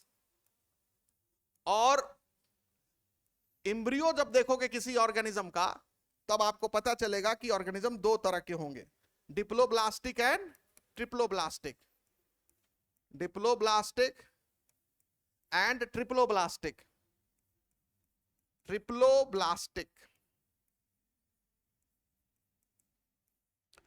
डिप्लोब्लास्टिक मतलब ऐसे एनिमल जिसमें 2 जर्म लेयर होता है। क्या होता है? 2 germ layer, 2 germ layers present, 2 germ layers present, 2 germ layer होगा। और कौन कौन से 2 जर्म लेयर होंगे? एक्टोडर्म और एंडोडर्म। कौन कौन से? एक्टोडर्म और एंडोडर्म, 2 जर्म लेयर होगा। एक जर्म लेयर को बोलेंगे एक्टोडर्म और दूसरे जर्म लेयर को बोलेंगे एंडोडर्म। ठीक, तो एक्टोडर्म हो गया और दूसरा क्या हो गया? एंडोडर्म। ऐसे ही ट्रिप्लोब्लास्टिक जो एनिमल होंगे उनमें 3 जर्म लेयर्स होंगे, 3 जर्म लेयर्स होंगे, 3 जर्म लेयर्स होंगे। ठीक है, और जो 3 जर्म लेयर्स होंगे उनमें 3 जर्म लेयर्स में बीच में एक और लेयर आ जाएगा, क्या? मेसोडर्म। तो एक्टोडर्म और एंडोडर्म तो होगा, बीच में एक और लेयर आ जाएगा, मेसोडर्म। तो एक्टोडर्म, मेसोडर्म और फिर एंडोडर्म। समझ में आया? तो यानी कि आपको देखने से लग जा रहा है कि दुनिया में जब पहले एनिमल आए होंगे जिनमें कि टिश्यू बना होगा, और टिश्यू बना होगा, वो पहले एनिमल कौन होंगे? First animal with tissues, coelenterates. First animal poriferans, first animal with tissue कौन होगा? सीलेंट्रेट्स। ठीक, तो उन्हीं में, तो जब उसमें टिश्यू आ गया यानी जर्म लेयर होगा, इसीलिए। और जो 2 जर्म लेयर पहले बने होंगे, एक्टोडर्म एंड एंडोडर्म। कौन सा जर्म लेयर बाद में डेवलप हुआ? मेसोडर्म। तो ये भी सवाल आ जाएगा, कौन सा जर्म लेयर बाद में डेवलप हुआ? तो मेसोडर्म। कौन से जर्म लेयर पहले डेवलप हुए? 2 पहले डेवलप हुए, एक्टोडर्म और एंडोडर्म। ये बात समझ में आया? तो ये ध्यान रखना है आपको कि एनिमल जो है दो तरह के होते हैं दुनिया में, जिनमें टिश्यू पाया जाता है, कम से कम उनमें टिश्यू आना चाहिए। अब सीलेंट्रेटा में तो टिश्यू आ गया, पोरीफेरा में टिश्यू नहीं था, उसमें तो सेलुलर लेवल ऑफ ऑर्गेनाइजेशन है। पोरीफेरा में कौन सा ऑर्गेनाइजेशन है? सेलुलर लेवल ऑफ ऑर्गेनाइजेशन है, तो उसमें टिश्यू कहां से आएगा? जब उसमें टिश्यू नहीं आएगा तो उसका जब इम्ब्रियो देखोगे तो उसमें जर्म लेयर नहीं दिखेगा। तो यानी कि पूछा जाए कि पोरीफेरा डिप्लोब्लास्टिक है कि ट्रिप्लोब्लास्टिक है, बोलोगे पोरीफेरा को हम क्लासिफाई नहीं कर सकते, क्योंकि पोरीफेरा को क्लासिफाई जर्म लेयर के बेसिस पर इसलिए नहीं कर सकते क्योंकि उसकी इम्ब्रियो में जर्म लेयर बनता ही नहीं है, क्योंकि उसमें टिश्यू ऑर्गेनाइज ही नहीं होते हैं। तो इसलिए इसमें सिर्फ पोरीफेरा को छोड़ करके बाकी 10 फाइलम होंगे, कुछ डिप्लोब्लास्टिक होंगे और ज्यादातर क्या होंगे? ट्रिप्लोब्लास्टिक होंगे। तो लिख लो डिप्लोब्लास्टिक का एग्जांपल लिख लो, कौन कौन से ग्रुप्स हैं? तो दो ही लिख लेना, एक तो सिलेंट्रेटा हो गया डिप्लोब्लास्टिक, और दूसरा क्या हो गया? टीनोफोरा, सी साइलेंट है, टीनोफोरा। तो सिलेंट्रेटा और दूसरा क्या हो गया? टीनोफोरा। ये हो गया डिप्लोब्लास्टिक, ठीक है। और इसके अलावा प्लेटीहेल्मिन्थीस से लेकर के कॉर्डेटा तक सारे क्या हो जाएंगे? ट्रिप्लोब्लास्टिक। तो मैं बस लिख देता हूं platyhelminthes to chordate, platyhelminthes to chordates, to chordata लिख लेना या टू कॉर्डेट्स लिख लेना, ठीक है। और पोरीफेरा को गायब कर देना। पोरीफेरा को क्यों गायब कर दोगे? कुछ गाइड हमने ऐसी देखी जो हमारे चैम्बर में रखी रहती है, पीछे देखते हो सजा के कुछ रखे रहते हैं, वो खाली सजी हुई है बस, वो पिछले 5 कभी उसको खोल के देखता ही नहीं मैं। इतनी स्पेसिमेन किसी को चाहिए तो हमसे ले लेना, जाके मूंगफली खा लेना उसी में, पढ़ने वाला लायक तो है नहीं। और ये किताब वाले इतने मूर्ख हैं कि ये अपने आप को बदलने को तैयार नहीं है। पूरी दुनिया क्या पढ़ रही है? एनसीईआरटी। पूरी दुनिया एनसीईआरटी खोज रही है, इनका किताब देखोगे तो एनसीईआरटी 20% है, अब बाकी क्या है? बकवास। 4 स्पेसिमेन है तो 4 की जगह तुम 13 स्पेसिमेन काहे पढ़ा रहे हो लड़के को? उसको कौन सा ओलंपियाड देना है? तुम लोग ओलंपियाड की तैयारी करना है बायोलॉजी है? मेरी बात समझो। तो वो क्या रहा है, कोई भी किताब में देख रहा हूं, कोई भी, अभी परसों देखे इतनी मोटी किताब लेके, हम कहां लेके आ रहे हो? वो राइटर को अपने बताओ कि ये सब नहीं आता है अब, और उसको कब समझ आएगी ये बात। इसीलिए बिक नहीं रहा है, घूम रहे हो तुम लोग इधर उधर।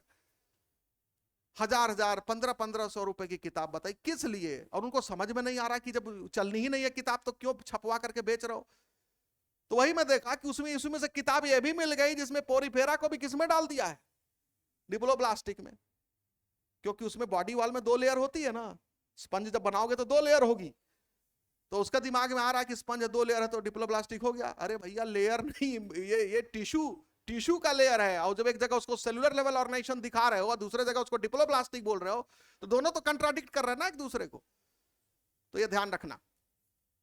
अब देखो, तो ये हो गया जर्म लेयर के बेसिस पर क्लासिफिकेशन। किसके बेसिस पर? जर्म लेयर के बेसिस पर क्लासिफिकेशन। अब इसके बाद नेक्स्ट आ जाओ। अब क्या है बेटा? बॉडी कैविटी या सीलोम। अब लिखो बॉडी कैविटी या सीलोम। बॉडी कैविटी या इसी को बोलते हैं सीलोम। बॉडी में कैविटी या बॉडी कैविटी या सीलोम जो होती है, ये इस आधार पर एनिमल 3 तरह के होते हैं। क्या? 3 तरह के। तो 3 types of animal, 3 types of animals, याद रखना। अब वो 3 तरह के एनिमल क्या होते हैं? कुछ एनिमल होंगे जिसमें बॉडी कैविटी नहीं होगी, coelom absent, coelom absent, coelom नहीं होगा, बॉडी कैविटी नहीं होगी। दूसरा क्या होगा? फॉल्स बॉडी कैविटी होगी, फॉल्स सीलोम। उसको क्या बोलेंगे? फॉल्स सीलोम या फॉल्स बॉडी कैविटी, या इसी को बोलेंगे स्यूडोसीलोम। क्या बोलेंगे? स्यूडोसीलोम। फॉल्स मतलब स्यूडो। तो कुछ एनिमल होंगे जिनमें फॉल्स बॉडी कैविटी होगी। बेटा सीलोम बोलो बॉडी कैविटी बोलो एक ही चीज है। तो कुछ एनिमल होंगे जिसमें फॉल्स बॉडी कैविटी होगी, कुछ एनिमल होंगे जिसमें बॉडी कैविटी होगी ही नहीं, और कुछ एनिमल होंगे जिसमें बॉडी कैविटी होगी, अब हम उसको ट्रू बोले या बॉडी कैविटी होगी, बात एक ही है। और तीसरा जो ग्रुप होता है body cavity present, coelom present, coelom present, ठीक है। तो सीलोम नहीं होगा, सीलोम होगा, और एक में सीलोम फॉल्स वाला होगा, ठीक है।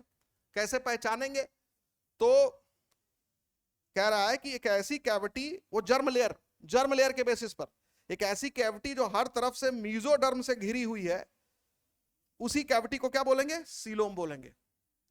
अ cavity that is surrounded from all side by mesoderm layer, a cavity that is surrounded, अभी डायग्राम से भी समझाएंगे, surrounded from all side, सभी तरफ से, by mesoderm, जो mesoderm layer है, a cavity that is surrounded from all side by mesoderm, तो ऐसी कैविटी को क्या बोलोगे? सीलोम या ट्रू बॉडी कैविटी, जैसा ऑप्शन दिया है। सीलोम लिखेगा तो भी सही है, ट्रू बॉडी कैविटी लिखेगा वो भी सही है, ठीक है। अच्छा, और फॉल्स कैविटी कब बोलेंगे? इसमें बॉडी के अंदर कोई भी ऐसी कैविटी जो मीजोडर्म से सराउंडेड नहीं है, लेकिन उस कैविटी के अंदर मीजोडर्म जो पाउच के फॉर्म में स्कैटर्ड है, लिखा होगा पाउच के फॉर्म में क्या है? Scattered. A cavity that is not surrounded by mesoderm, a cavity that is not surrounded by mesoderm, not surrounded by mesoderm, instead, उसके जगह पर, instead mesodermal पाउच या कुछ वैसा वर्ड यूज किया है ना, क्या वर्ड यूज किया है? Mesodermal pouches are scattered in cavity. Pouches are scattered in the cavity. Scattered in the cavity. इसके जगह पर कैविटी में मीजोडर्मल पाउच दिखेंगे, लेकिन वो कैविटी खुद मीजोडर्म से सराउंडेड नहीं होगी हर तरफ से। अब इसको डायग्राम से भी समझा रहे बेटा, देखो अब हम एक चित्र बना रहे हैं। मान लो ये बॉडी का सेक्शन है, ये बॉडी वॉल बना दिया, ये बाहर जो है वो एक्टोडर्म से बनने वाला लेयर है, तो वहां लिख दिया है एक्टोडर्म। क्या लिख दिया बेटा? एक्टोडर्म। ये एक्टोडर्म लेयर है। मान लो एम्ब्रियो का सेक्शन काट रहे हैं, तो एम्ब्रियो में तो अभी टिश्यू लेयर बनाना बेटा, तो ये एक्टोडर्म हो गया। क्या हो गया? ये एक्टोडर्म हो गया। और अंदर की तरफ एक लेयर बना दिया जो एंडोडर्म हो गया। अंदर की तरफ की लेयर बना दिया, ये हो गया एंडोडर्म। क्या हो गया? एंडोडर्म। तो एक लेयर अंदर हो गया, एंडोडर्म का लेयर हो गया। ये बॉडी का सेक्शन काटे हैं, ठीक है। ये एक वर्म है, मान लो ऐसे बना दिया, इसका सेक्शन काटे हैं। और तो बाहर क्या हो गया? एक्टोडर्म। अंदर क्या हो गया? एंडोडर्म। और उसके बाद मीजोडर्म लेयर जो है वो दिखाना है। तो ये मीजोडर्म लेयर, अब ये कैविटी दिख रही है तुमको, ये कैविटी है। इसी कैविटी को हमको बॉडी कैविटी कहना है, सीलोम कहना है। तो उसके लिए क्या करना पड़ेगा? इसको हर तरफ से किससे घेरना पड़ेगा? मीजोडर्म से। तो हम क्या करेंगे? मीजोडर्म हम इधर भी बना देंगे, मीजोडर्म बना दिए, ठीक। और मीजोडर्म हम इधर भी बना देंगे, हो गया। अच्छा, और ये चूंकि मान लो एलिमेंट्री कैनाल है, क्या है ये? Alimentary canal. और ये क्या है? Body wall. Alimentary canal body wall से लटकी रहती है ना, तो ऐसे एक वही सेप्टा दिखाया बना करके चित्र में, ऐसा कुछ दिखाया बेटा, देखो ऐसा कुछ दिखाया कि नहीं दिखाया है? तो ये एलिमेंट्री कैनाल भी बॉडी वॉल से बॉडी वॉल उसको पकड़ के रखा है ताकि वो इधर उधर हिलने ना पाए। तो अब देखो ये जो हरे रंग की पट्टी दिख रही है बेटा, इसको शेड कर रहा है, ये मीजोडर्म टिश्यू लेयर है। कौन सा लेयर है? मीजोडर्म। तो आप देख रहे हो हर तरफ से मीजोडर्म आ गया, मीजोडर्म आ गया, ये देख रहे हो। तो ये मीजोडर्म लेयर जो है एक्टोडर्म के नीचे भी चिपकी हुई है। एक्टोडर्म पीले रंग की है ना, और मीजोडर्म हरे रंग की बना दिया यहां पर, ये देख रहे हो मीजोडर्म। तो ये मीजोडर्म लेयर आ गई। अब ये ध्यान से देखो, अब जो ये कैविटी तुम्हें दिख रही है, ये वाली कैविटी दिख रही है, ये वाली कैविटी दिख रही है, कौन सी कैविटी है ये? सीलोम। इसी को बोलते हैं ट्रू बॉडी कैविटी। क्या बोलते हैं? True body cavity. एक ऐसी कैविटी जो हर तरफ से मेसो, भाई इस कैविटी में आ गए, तुम्हें हर तरफ दिखाई दे रहा है कौन सा लेयर? मेसोडर्म। इसमें आ गए, हर तरफ कौन सा दिखाई दे रहा है? मेसोडर्म। अरे क्या? Mesoderm layer. ये बात कितने लोगों को समझ में आ गई? ये क्लियर हो गया? अब देखो, तो जब तुम एलिमेंट्री कैनाल का सेक्शन काटोगे, किसका? तो बेटा ये एलिमेंट्री कैनाल की दीवार इतनी मोटी होगी कि नहीं होगी? बोलो। और बॉडी वॉल की दीवार भी इतनी मोटी होगी कि नहीं होगी? तो बॉडी वॉल बनी होगी दो जर्म लेयर की, बाहर एक्टोडर्म और उसके नीचे मेसोडर्म, एक्टोमेसोडर्म। यानी body wall is made up of ectomesoderm. इसीलिए देखोगे हमारी बॉडी में बाहर स्किन है तो एक्टोडर्म की बनी होती है, एपिडर्मिस, और डर्मिस मेसोडर्म की बनी होती है, और उसके नीचे मसल भी है, मेसोडर्म का बना होता है। कितने लोगों को समझ में आ गया ये? और जब हम एलिमेंट्री कैनाल का सेक्शन काटेंगे, अब तो डाइजेस्टिव सिस्टम चैप्टर हटा दिया, पहले पढ़ते थे सिरोसा लेयर, ये लेयर, वो लेयर, लिखा था ना मस्कुलरिस लेयर। एलिमेंट्री कैनाल में कितने सेक्शन काटते थे तो कितने लेयर होते थे? 4। याद आ रहा है कुछ? 1-2 साल से डाइजेस्टिव सिस्टम हटा दिया। तो इसमें जब एलिमेंट्री कैनाल को देखोगे तो ये तो अंदर की कैविटी हो गई, तो बाहर, अगर बाहर से अंदर जाओगे तो बाहर पहले मेसोडर्म मिलेगा और फिर अंदर एंडोडर्म, तो उसको बोलते थे मेसेंडोडर्म। क्या बोलते हैं? यानी एलिमेंट्री कैनाल की वॉल बनी होगी मेसेंडोडर्म की, यानी बाहर मेसोडर्म और अंदर एंडोडर्म। तो क्या बोलेंगे मिलाकर के दोनों को? मेसेंडोडर्म। और बॉडी वॉल किसका बना होगा? 2 लेयर का, बाहर एक्टोडर्म और उसके नीचे मेसोडर्म, तो एक्टोमेसोडर्म। कितने लोग को समझ में आया? तो एक्टोमेसोडर्म, मेसेंडोडर्म, बॉडी कैविटी, सीलोम, सब समझ में आ गया। और इसको बोलते हैं मिसेंट्री। क्या बोलते हैं इसको? जो वेरियस ऑर्गन्स को बॉडी कैविटी में होल्ड करके रखता है उसको क्या बोलते हैं? मिसेंट्री बोलते हैं। मिसेंट्री कहा जाता है। मिसेंट्री किसकी बनी होती है? ये कौन सा लेयर है? Mesentery is made up of mesoderm. मान लो इसमें कोई ऑर्गन लटका हुआ है, ये तो मान लो यहीं तक बना दिया, अब हमको चाहिए कि भाई इसमें एक ऑर्गन लटका हुआ है, ठीक, पैंक्रियाज लटका हुआ है, ये मान लो पैंक्रियाज है, तो पैंक्रियाज को भी तो पकड़ के रखेगा ना ये। स्प्लीन है, स्प्लीन लटका हुआ है तो उसको भी तो पकड़ के रखेगा ये। तो बॉडी कैविटी में तो सारे ऑर्गन्स होते हैं, तो ऐसा नहीं कि इस बॉडी कैविटी में जो ऑर्गन्स होते हैं वो ऐसे ही लटके रहते हैं। तुम लोग रिप्रोडक्टिव सिस्टम में पढ़ोगे, जो ओवरीज होती हैं, 2 ओवरी फीमेल में होती है, और जो ओवरी होती हैं उनको भी, वो भी लिगामेंट के मदद से जुड़ी रहती हैं, बॉडी वॉल से जुड़ी रहती हैं और यूट्रस से जुड़ी रहती हैं, ताकि वो अपने जगह से हिलने ना पाए। नहीं तो रात में सोए करवट में बदले और सवेरे उठे तो यहाँ की गोली इधर चली आई, स्प्लीन जो है यहाँ का उधर चलाया, शीर्षासन किए तो पता चला गले में फंस गया स्प्लीन जो यहाँ आकर के। तो इसीलिए उसको पट्टी से खींच के बांधा जाता है, कोई ऑर्गन गायब ना हो, हाथ डाल के उसको सही जगह ना ले जाना पड़े। समझ रहे मेरी बात? तो ये इसलिए मिसेंट्री क्या करते हैं, बॉडी कैविटी में डिफरेंट ऑर्गन्स को अपने जगह पर फिक्स रखने का काम करते हैं। कितने लोगों को समझ में आ गया? क्लियर हुआ? तो ये एलिमेंट्री कैनाल है, देखो अपने जगह फिक्स है, स्प्लीन है अपने जगह पर फिक्स है, तो ये जो फिक्स करने के लिए जो पट्टियां निकलती हैं उन्हीं पट्टियों को क्या बोलते हैं? मिसेंट्री। तो एनसीईआरटी बुक ने जो चित्र बनाया उसको लेबलिंग तो नहीं किया, उसको समझाना जरूरी था, सर ये क्या चीज है, ये क्या चीज है। बेटा ये एलिमेंट्री कैनाल को होल्ड करने वाली पट्टी है, उस पट्टी को क्या बोलते हैं? मिसेंट्री। कितने लोगों को समझ में आ गया? और मिसेंट्री किस जर्म लेयर की बनी होगी? मेसोडर्म की। तो बेटा ये हो गया सीलोमेट एनिमल। ये क्या हो गया? सीलोमेट एनिमल, ऐसे एनिमल जिनमें बॉडी कैविटी पाई जाती है, बोले तो ट्रू बॉडी कैविटी पाई जाती है। तो सीलोमेट लिखा हो या यू सीलोमेट लिखा हो, दोनों का मतलब एक ही। बेटा यू लग जाता तो ट्रू होते ना, यू न्यूक्लिएट, तो सीलोमेट बोलोगे तब भी वही मतलब निकलेगा, यू सीलोमेट बोलोगे तब भी वही मतलब निकलेगा।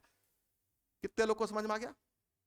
तो यू सीलोम पाया जाता है, यानी कि ट्रू सीलोम पाया जाता है, या सीलोम, दोनों शब्द यूज होता है, ठीक है। अच्छा अब देखो, अब यहां पर हमने आपको यूसिलोमेट का मतलब तो समझा दिया ना। कितने लोगों को बात समझ में आ गई ये वाला? अब इसका एग्जाम्पल देख लो। इसका एग्जाम्पल मिलता है एनिलिडा से। कहां से मिलता है? एनिलिडा से। तो लिख लो एनिलिडा से। इसका एग्जाम्पल जो मिलेगा वो Annelida to Chordata, Annelida to Chordata, सारे फाइलम जो भी रास्ते में आए वो सब सीलोमेट होते हैं। Annelida, arthropoda, Mollusca, Echinodermata, Hemichordata और कॉर्डेटा, ये सारे यूसिलोमेट होते हैं, सारे सिलोमेट होते हैं। कितने लोग को समझ में आ गया भाई? कोई दिक्कत तो नहीं है? चल बेटा आगे बढ़ते हैं हम। देखो अब इसके बाद कह रहा है फॉल्स सीलोम क्या होता है, तो जैसा डेफिनेशन लिखा हमने उसी हिसाब से उसको याद रखो। मैं दूसरे फ्रेम में जा रहा हूं। अब देखो यहां पर फॉल्स सीलोम बनाना है तो भाई एस्केरिस का नाम सुने हो ना? एस्केरिस भी तो वर्म है, और उसके पहले भी हम वर्म ही बनाए थे। वो एनिलिडा था, मान लो केचुआ था, उसके पहले क्या बनाए थे? केचुआ का सेक्शन काटे थे। ये हम एस्केरिस का सेक्शन काट रहे हैं। तो इसमें सबसे बाहर कौन सा लेयर होगा? एक्टोडर्म होगा। हमेशा बाहर क्या होगा? एक्टोडर्म। अंदर क्या होगा? एंडोडर्म। यानी एक्टोडर्म और एंडोडर्म जो जर्म लेयर होगी उसमें खाली पोजीशन का अंतर होता है। एक्टो इसलिए बोल रहे हैं क्योंकि बाहर होता है, एंडो इसलिए बोल रहे हैं क्योंकि अंदर होता है, मीजो इसलिए बोलते हैं क्योंकि बीच में होता है। इन्हीं दोनों लेयर के बीच में है तो मीजो बोल दिया। आखिर नाम देने के पीछे आधार है ना। एक्टो क्यों बोला? बाहर। एंडो क्यों बोला? अंदर। मीजो क्यों बोला? बीच में। बस हो गया। तो एक बाहर बना देना और एक अंदर बना देना। भाई एस्केरिस में भी एलिमेंट्री कैनाल होगी, उसका अंदर घेरा बनाओ, उसका घेरा अंदर बनाओ। तो उसका घेरा जब बनाए तो ये हो गया एलिमेंट्री कैनाल वाला घेरा। ये एलिमेंट्री कैनाल की जो दीवार है वो एंडोडर्म की बनी है। किसकी बनी है? एंडोडर्म की बनी है। तो ये एक्टोडर्म हो गया, ये एंडोडर्म हो गया। अब इसमें कहीं बीच में आपको कहीं बीच में मीजोडर्म जो है बनाना है। लेकिन मीजोडर्म कैसे बनाना? पाउच के फॉर्म में बनाना। कैसे बनाना? पाउच। ये मीजोडर्मल बॉल के फॉर्म में बनाना। ये देखो मीजोडर्म का पाउच जो है इस कैविटी में जगह जगह तैर रहा है। फ्लूइड भरा होता है ना कैविटी में, ये हो गया मीजोडर्म। हालांकि टेक्निकली ये डायग्राम सही नहीं है, लेकिन एनसीईआरटी बुक बनाया है तो मैं भी बना दे रहा हूं। ठीक। अब बताओ, ये जो लेयर है क्या है? एक्टोडर्म है। ये जो लेयर है अंदर वाला, ये क्या है बेटा? एंडोडर्म है। अच्छा, और ये जो बीच में आपको दिख रहा है ये मीजोडर्मल पाउच दिख रहा है। क्या दिख रहा है? Mesodermal pouch. मीजोडर्मल पाउच है, ये बॉल है मीजोडर्म की, हॉलो बॉल है। कितने लोग को समझ में आ गया? अच्छा, और तुमको ये साफ पता है कि ये जो स्ट्रक्चर ये एलिमेंट्री कैनाल है। क्या है? Alimentary canal. और ये क्या है? Body wall. यानी एस्केरिस की बॉडी वॉल में एक ही जर्म लेयर होगा। कौन सा? एक्टोडर्म। और केचुआ की बॉडी वॉल में दो। क्या नाम था? Ectoderm, mesoderm. दोनों चपक गए हैं ना आकर के। याद करो उसका वॉल कैसे दिखाए थे? Ecto, mesoderm. और एस्केरिस की बॉडी वॉल बोलो, एस्केरिस की बॉडी वॉल किसकी बनी है? एक्टोडर्म। केचुआ की बॉडी वॉल? अच्छा, एस्केरिस के एलिमेंट्री कैनाल के वॉल में कितना लेयर? एस्केरिस के तो कहां दो बोल रहा है? एस्केरिस के एलिमेंट्री कैनाल के वॉल में कितना लेयर? किसकी बनी है? और केचुआ की एलिमेंट्री कैनाल कौन सी? बाहर कौन, अंदर कौन? मीजेंडोडर्म। बाहर मीजोडर्म। अब समझ में आया? वही एलिमेंट्री कैनाल काट रहे हो, दो लेयर की मिल रही है। वही एलिमेंट्री कैनाल काट रहे हो, बॉडी वॉल काट रहे हो, एक लेयर की मिल रही। कहां दो लेयर की, कहां एक लेयर की। बहुत चीज जुड़ी हुई है इसमें। कितने लोग को समझ में आया? आइए बताओ, इसमें पट्टी मिलेगी ऑर्गन को पकड़ के रखने के लिए। कहा है? क्योंकि मीजोडर्म पाउच के रूप में पाया जा रहा है, पट्टी के रूप में नहीं। पट्टी के रूप में तब पाया जाता जब बाहर वाली वॉल को भी पकड़ा रहता और अंदर वाली वॉल को, तब ना पट्टी बनती। तो मिसेंट्री कहां से मिलनी शुरू होती है? ये जब इवोल्यूशन पढ़ोगे, डिटेल जान। देखो पढ़ाई का मतलब थोड़ी तो होता है कि खाली रट लो।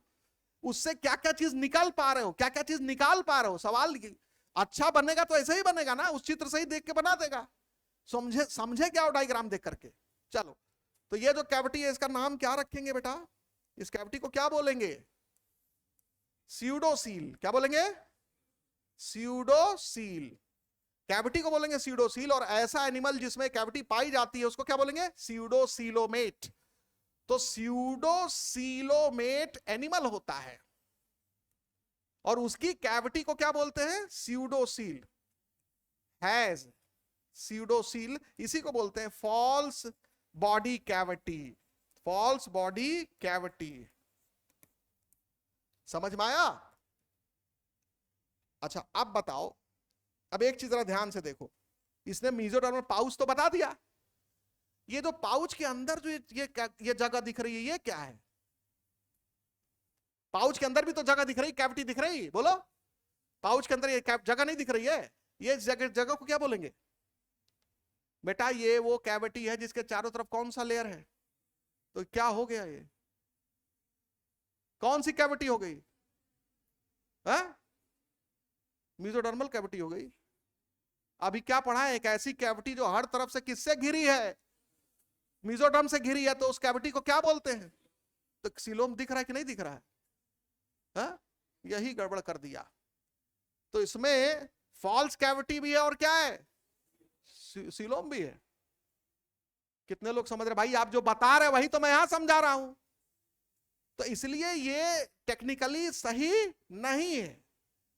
जब एस्केरिस का हमने पढ़ा है, जब सेक्शन काटा है, देखा है, तो एस्केरिस में ऐसा सिचुएशन होता है। ये एक्टोडर्म हो गया, ये देखो मीजोडर्म हो गया, सॉरी एंडोडर्म हो गया, ये स्केलेमेंट्री कैनाल हो गई। और इसमें जो मीजोडर्म लेयर होता है बेटा, वो 4 क्वाड्रेंट्स में पाया जाता है। ये मीजोडर्म के पैच पाए जाते हैं। क्या पाए जाते हैं? पैच। ये मीजोडर्म है बेटा, ये मीजोडर्म है, ये देख रहे हो, ये मीजोडर्म है। यानी देखो एक्टोडर्म लेयर भी है कि नहीं है? एंडोडर्म लेयर भी है, और ये क्या है? मीजोडर्म है कि नहीं है? मेसोडर्म के पैचेस पाए जाते हैं। क्या पाए जाते हैं? पाउचेस नहीं, पैचेस। पाउच बोलोगे तो अंदर सीलोम दिख जाएगा उसके। कितने लोग समझ में आ गया ये? अब जरा देखो, अब इस कैविटी को जरा देखो, क्या है बेटा? ये कैविटी के एक साइड में एंडोडर्म दिख रहा है कि नहीं दिख रहा है? इधर क्या दिख रहा है? एक्टोडर्म। इस साइड में क्या दिख रहा है? यानी हर तरफ तो मेसोडर्म नहीं है ना, तो इसलिए कैविटी फॉल्स कैविटी हो गई। ये ऐसा होता है एस्केरिस का सेक्शन जब काटोगे। हम लोग तो डिटेल पढ़े हैं, यूपी बोर्ड के पढ़े हुए हैं, वहां पूरा एस्केरिस के बारे में 20 पन्ना पढ़े हुए हैं। कितना? 20 पन्ना। तो पता है उसका बॉडी वॉल कैसा होता है, उसका एलिमेंट्री कैनाल कैसा होता है, उसका फेरिंग्स कैसा होता है, तब ना ये सब चीज हलवा लगता है। ठीक है, तो पढ़े रहोगे तो सब हलवा हो जाएगा, नहीं पढ़े रहोगे तो भी बहुत कठिन लगेगा। आप ये चीज कंपेयर कर सकते हो। अब वही देखो, तुम पढ़ रहे हो, वही पहले डिफिनीशन पढ़ रहे हो कि ऐसी कैविटी जो हर तरफ से घिरी है, किससे? मेसोडर्म से। उस कैविटी को क्या बोलना चाहिए? सीलोम। तो इस कैविटी को क्या बोलना चाहिए? तो काहे बोल रहे हो सीडोसीलोम? बोलो सीलोम भी होता है। कितने लोगों को समझ में आया? तो ये थोड़ी सी टेक्निकल एरर है समझाने की वजह से, जो भी है। कितने लोगों को क्लियर हो गया? एक ही फाइलम है जिसमें सीडोसील पाया जाता है, या सीडोसिलोमेट एनिमल एक ही फाइलम में पाए जाते हैं, एस्केलमेंथीज। तो लिख लो एस्केलमेंथीज इसका एग्जांपल, एस्केलमेंथीज। ये हो गया एस्केलमेंथीज। अब आता है एसिलोमेट एनिमल की बात करते हैं। चलो आगे बढ़ते हैं। एसिलोमेट एनिमल, एसिलोमेट जैसा कि नाम है, सीलोम होगा ही नहीं बेटा, सीलोम होगा ही नहीं। चलो ठीक है, बनाते हैं सीलोम, नहीं बनाते हैं। ये हो गया एक्टोडर्म, ये एक्टोडर्म हो गया। अब मान लो हम कोई प्लेटीहेल्मिन्थ बना रहे, क्या बना रहे? प्लेटीहेल्मिन्थ बना रहे। और दूसरा जो है हम इसमें बना दे रहे, क्या? एक्टोडर्म हो गया। ये क्या हो गया? एंडोडर्म हो गया। ये एंडोडर्म हो गया। तो ये लिख लो एंडोडर्म, और ये लिख लो एक्टोडर्म। अब हम कोई बीच वाली कैविटी को खत्म कर दें, क्योंकि उसमें कोई भी कैविटी नहीं होती, तो बीच वाली कैविटी को खत्म करने के लिए पूरे को भर दो, पूरे को भर दो। समझ में? और पूरे कैविटी को इसको भर दो। रुको, इसको भर दो मेसोडर्म से, यानी पूरा का पूरा मेसोडर्म भर गया। एक तो ये तरीका है एसिलोमेट बनाने का। अच्छा बताओ, एसिलोमेट जो है वो प्लेटीहेल्मिन्थ क्या होते हैं? एसिलोमेट होते हैं। ये देखो प्लेटीहेल्मिन्थ जो होते हैं ये एसिलोमेट है, इसी को बोलते हैं बेटा एसिलोमेट। बेटा कितने जर्म लेयर हैं इसमें? कितने जर्म लेयर हैं? 3। तो इसका मतलब एसिलोमेट के साथ में ट्रिप्लोब्लास्टिक भी है। क्या है ये? ट्रिप्लोब्लास्टिक भी है। ट्रिप्लोब्लास्टिक देख के पता चल जा रहा है कितने जर्म लेयर हैं? 3।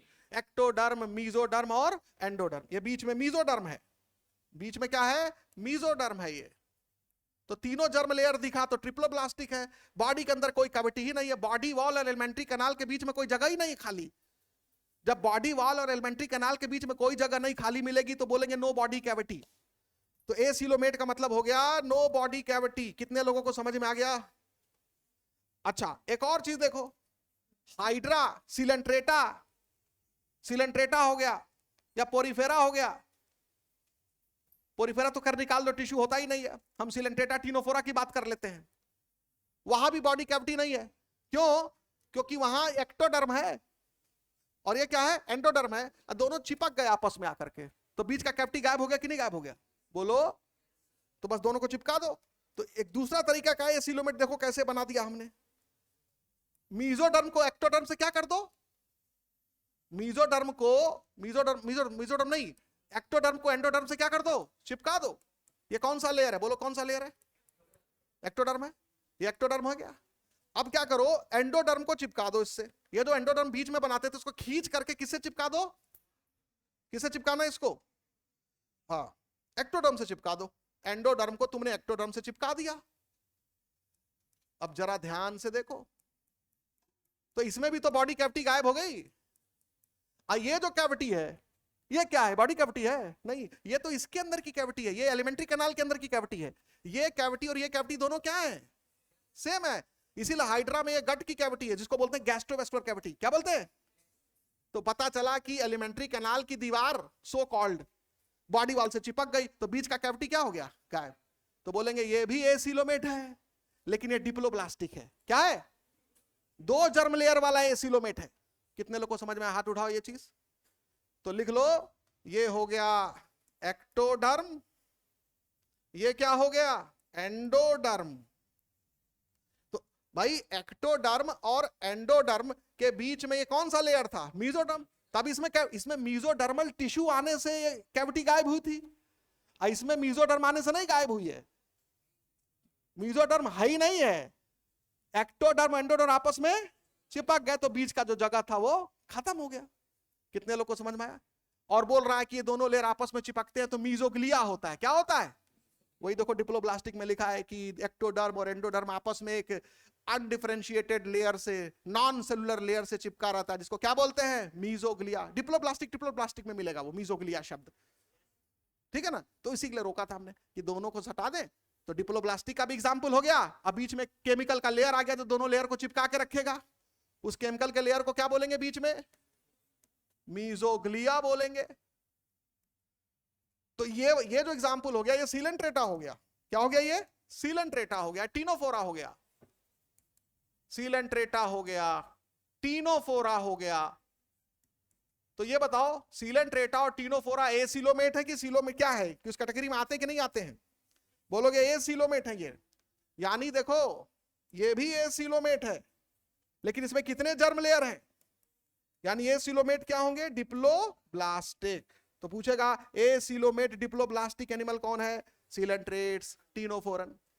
एसिलोमेट ट्रिप्लोब्लास्टिक एनिमल कौन है, प्लेटीहेल्मिन्थीज। कैसे ये एसिलोमेट हुआ, मीजोडर्म के आने से हुआ। ये कैसे एसिलोमेट हुआ, एक्टोडर्म और एंडोडर्म आपस में चिपक गए, बीच की कैविटी गायब हो गई। कौन सर एक कैविटी तो दिख रही बड़ी सी, तो बेटा वो बड़ी सी कैविटी एलिमेंट्री कैनाल के अंदर की कैविटी है, वो बॉडी कैविटी थोड़ी ना है। कितने लोग समझ गए मेरी बात? क्लियर हो गया? बाकी कल डिस्कस करेंगे।